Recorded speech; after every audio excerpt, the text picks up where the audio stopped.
All right, so today we're going to reintroduce rice tables to you guys. Those of you who took pre-AP already had a lot of experience with these. Do you guys remember them?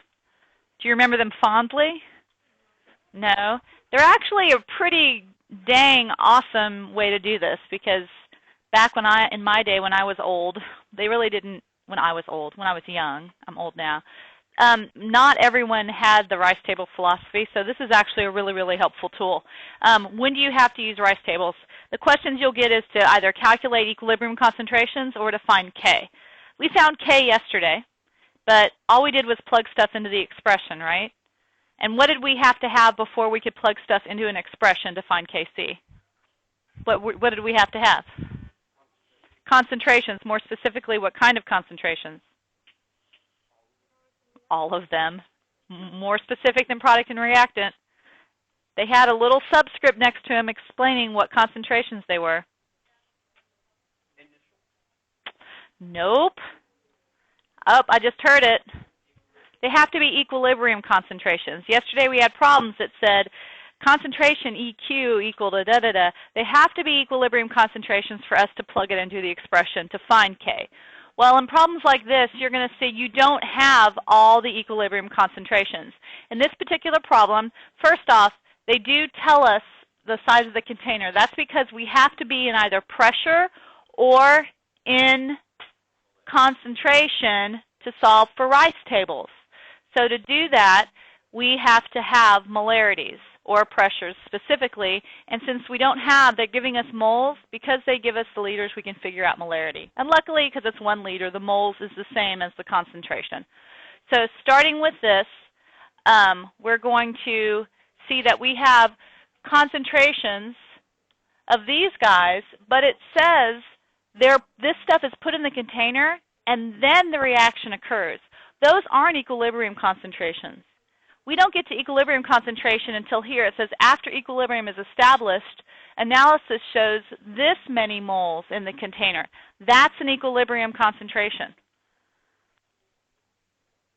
We don't have the equilibrium concentrations of the other two.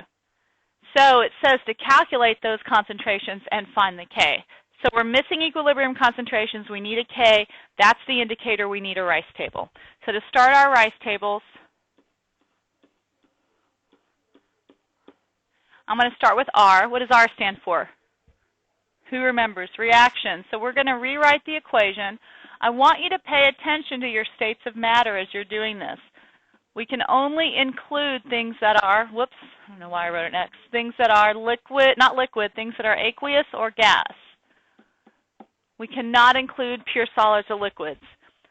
Let's just pretend that H2 was a solid. We would do that if it were, okay? But we're not going to do that. We're going to treat it like a gas because that's what it is. So everything is in our rice table. So I stands for initial conditions, so initial concentrations or pressures. Again, we can only put concentration or pressure into that table. So we are given moles, but because we're in 1 liter, we know that moles is equal to concentration. We are given the initial concentrations of H2 and CO because that's what's placed in here originally. So we have a 1.06 here and a 1.57 there. Is everyone okay with that?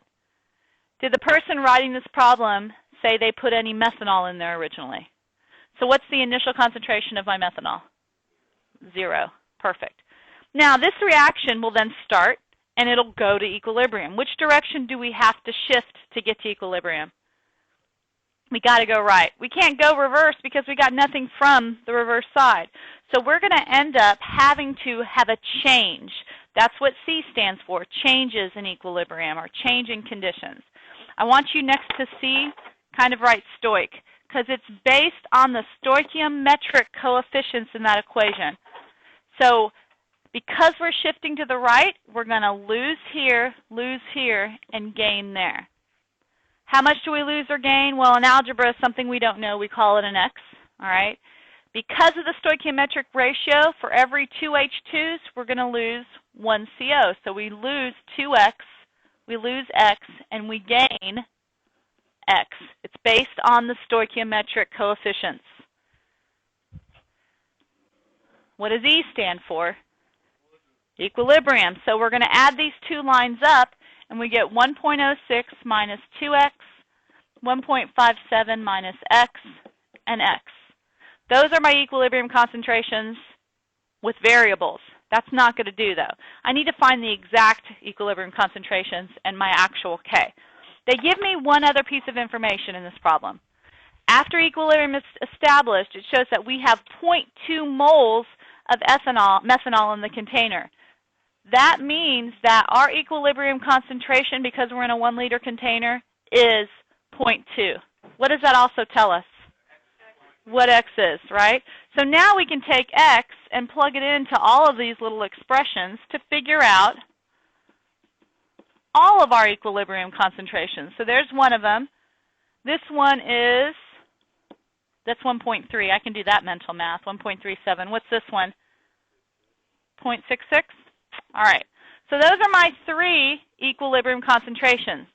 A lot of students will stop here and think they get the points for the concentrations of these two. They're thinking that the grader is going to go and make the connection that these are concentrations and they're associated with reactants. No, we won't. So for you to earn the points for those concentrations, I need to see this. The concentration of CO is equal to 0.66 moles per liter. And I need to see that the concentration, is it 660? Let's stick with 366. 660. And then the concentration of, oops, I got that backwards. The concentration of H2 is that. The concentration of CO is equal to 1.37. To get the full credit, we got to see that. We still have to find K. So any suggestions? Plug it, no rate law, we're not in kinetics. What? I heard someone say it. Plug it into the expression. So we learned how to write the expression yesterday. Kc is equal to CH3OH divided by H2 squared times CO. Now I can plug in. You have to do your unsubstituted, then you substitute in your values. The reason I want you to do this, a lot of people will just do products over reactants, never revisiting this equation, and in doing so, a lot of times they're going to forget that squared term. They're going to make a mathematical error. You've got to have your unsubstituted equation. So that turns out to be 0.2 divided by 0.66 squared times 1.37. So you should get, last period they got a K of 0.335. Y'all check it. Yes, good. So that's one type of rice table. Got it? All right, let's do another one. That's all we're doing today is practicing these things. So here it says a vessel initially has a partial pressure of NO equal to 0.526 and a partial pressure of Br2 equal to 0.329. Those are our initial pressures. And then they want to know what the Kp is. And they gave us a hint as to one of the equilibrium pressures. But we don't have all the equilibrium pressures, so we have to use a rice table. So I'm going to take a few liberties here and just kind of cheat and use my R already filled in. It makes life easier to rewrite everything. All right. A vessel initially has a partial pressure of NO equal to 0.526. That's nice. And Br2 equal to 0.329. Did they have any NOBr present that we know of? No. So its partial pressure has to be 0. Which way do we have to shift then? To the right. Don't think you always shift right. Sometimes, in this problem, they could have just given you NOBr and that's it. And then you would have shifted the other direction. All right? So we're going to lose, and gain. How much are we going to lose? 2x, lose, x, gain, 2x. All right. So here we get 0.526 minus 2x, and then 0.329 minus x, and this is 2x. They told us that the partial pressure of Br2 is 0.203 at equilibrium. So this thing right here is equal to 0.203. Is 0.203 x? No. 0.203 is equal to 0.329 minus x. So what is x? 0.126 is equal to x. Is that right? Okay. So this is the equilibrium concentration pressure, for that, guys. So we're going to circle that because we're going to need to use that for the expression. What is our NOBR's equilibrium? It's 2 times 0.126. What do we get?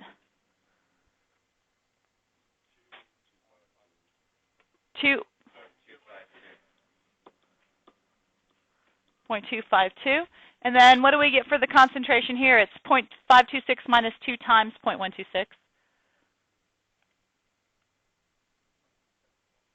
0.274. So those are all of my equilibrium pressures. So now I'm going to write the unsubstituted Kp is equal to, and I'm going to do the pressure of NOBR squared divided by the pressure of NO squared times the pressure of BR2 to the first. And I can plug everything in there. I get Kp is equal to, so NOBR is 0.252 squared divided by 0.274 squared times 0.203. I'm just substituting stuff from the equilibrium line into the expression. So what did y'all get for Kp? I feel like this doesn't match what they got. They got 4.17. Oh, thank goodness. Okay. So Kp is 4.17.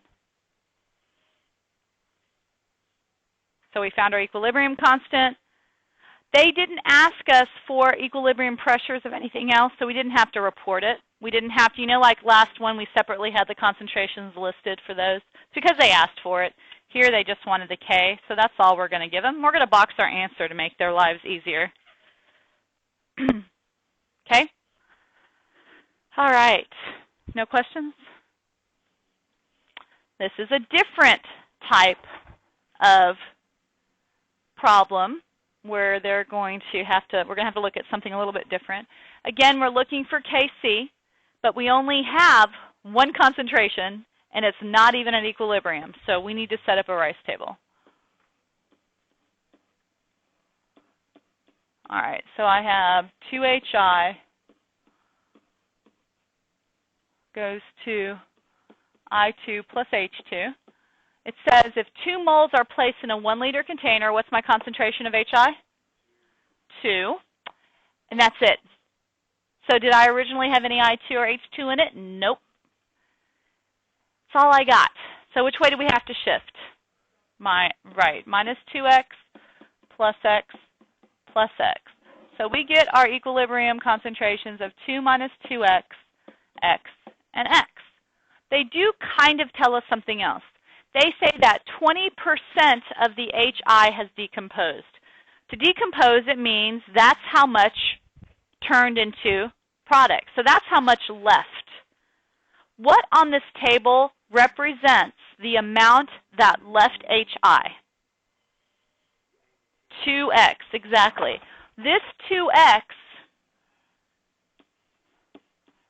is equal to 20% of the original HI. So how do I do that in math? 20% is 0.2, that's 20%, times the original HI concentration, which was 2. Does everyone see that? So our x then, this is how we can solve for x. X is equal to 0.2. So now that we know x, we can solve for everything else. Another way you could have done this, if 20% left, how much was left? How much remained? 80%. You could also say 0.8 times 2 and set it equal to that, because that's how much remained. You could have done either one.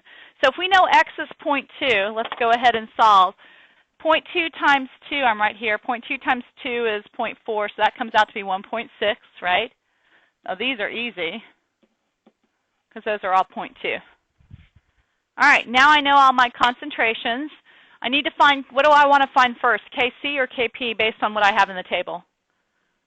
Kc, so I get Kc is equal to HI it doesn't matter, they're both x's, which I write first, over hi squared.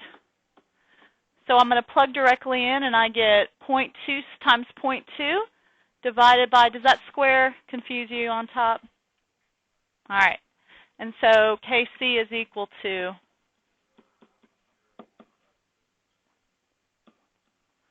0.0156. Awesome. So I'm almost there. I've got one of two things, but now I need to find Kp. Does anybody remember this from yesterday?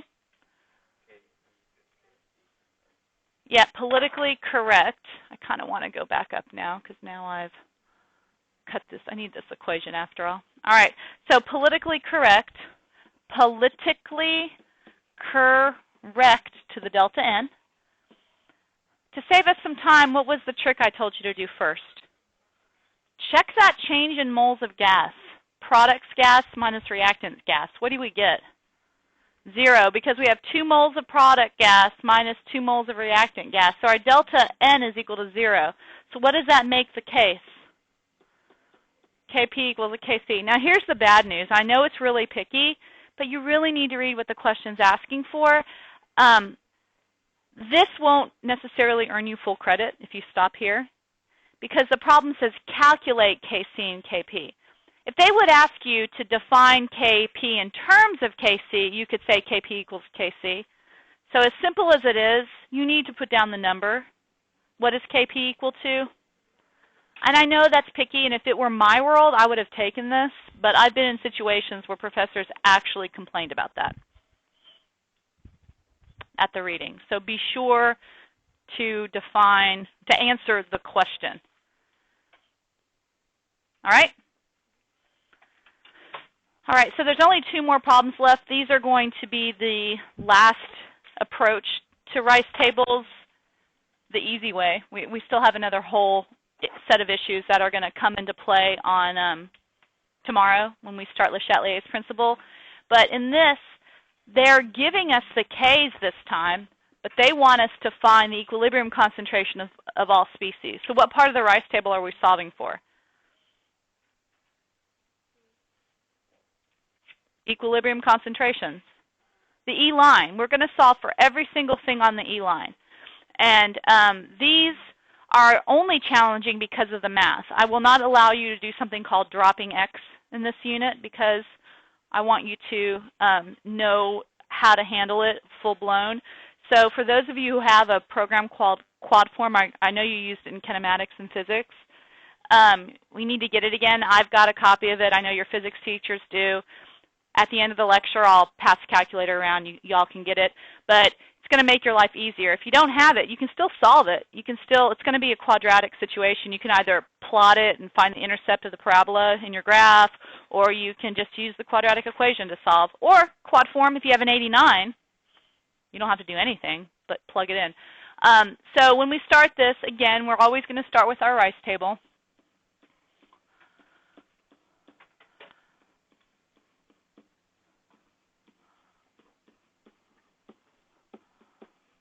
Here they said that it's 33 at 760. Don't worry about that 760. You just need to know if the temperature were different, the K wouldn't be 33.3. But we have 0.4 moles placed in a 2-liter container. What's the concentration then? 0.2. That's all they gave us. And now we're supposed to find all the equilibrium concentrations. So we know our initial of our PCl5. We don't have any of this stuff yet. Again, we have to shift right. Please don't think we always shift right. We always shift toward a 0. And so here we get 0.2 minus x, x, and x. Well, how am I supposed to solve for x now? Plug it into the expression. What do I set the expression equal to? 33.3. So Kc is equal to PCl3 times Cl2 divided by PCl5.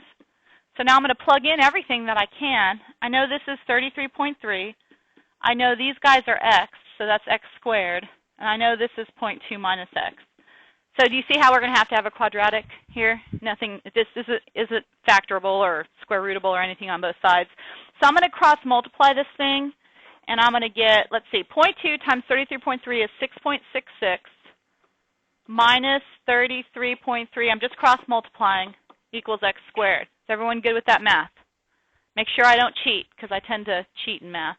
And then 0, I'm going to set it equal to 0, because I want my x squared to be on. I just like having a positive x squared. I don't know, that's just a personal thing. So I'm going to pull everything over to the other side. So I get x squared plus 33.3x minus 6.66. Do any of you have quad form right now? Okay, so go ahead and start plugging that in. Okay, I want to talk about both roots. If you plug this in, for those of you, have any of you not ever used quad form? Okay, well then great. So you should get two answers, 0.199, and then what was the other one, negative 33 something? Okay, so one of your answers will make sense, one won't. I don't want to say one will always be negative because that's not the case. If you get two that are positive, one of them will actually make a concentration come out to be negative. So if one were 0.199 and one were 0.7 or something, do you see how if I had a 0.7 here, this would make my concentration here negative? So one of them will always make something not make sense. In this case, it's an obvious choice. That is our x. But we're not done. Again, students want to stop here and go, I'm done. No, you're not. You've got to report our concentrations.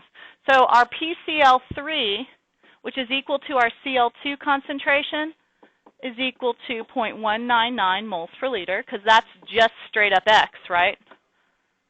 But 0.2 minus that for the PCl5 is equal to 0.2 minus that. So is it 0.001? 0.001, and I still want 366. And it's that many moles per liter. Now we're done.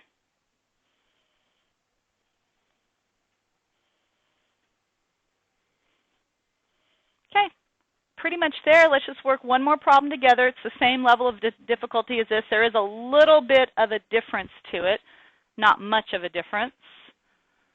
But in this one, it's the same reaction, same temperature, same K. They're giving us different initial concentrations this time. We have two of them this time. We have 0.4 and 1 mole still in our 2-liter container, so watch out.